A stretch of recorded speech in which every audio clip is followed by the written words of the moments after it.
It's like internalization, right? What goes on at a brokerage house, Mary?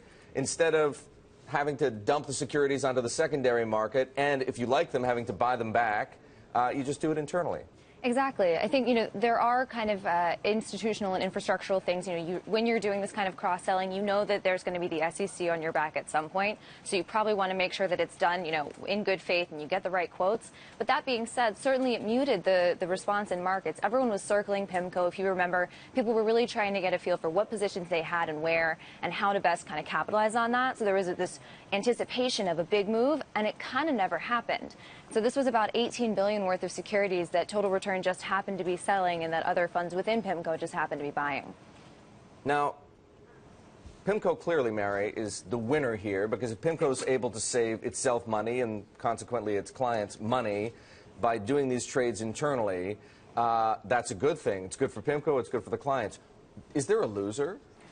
Well, it's interesting because I think the first thing that came to my mind was we all looked at this as kind of an exercise in market stability, and everyone expected this, huge crash, and what was this going to mean for bond ETFs and liquidity and this and that if you had all this money trying to race through the system. And we didn't really see that, and everyone pointed this as, hey, look, everything is so stable. Look at how well this went. This was so orderly.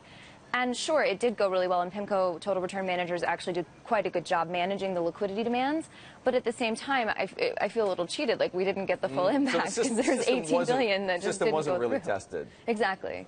But does the system have to be tested? I mean, they were working within the confines of market regulation. Absolutely. And, that happened to work out in this case. And you're right, this is what happened, so it turned out fine.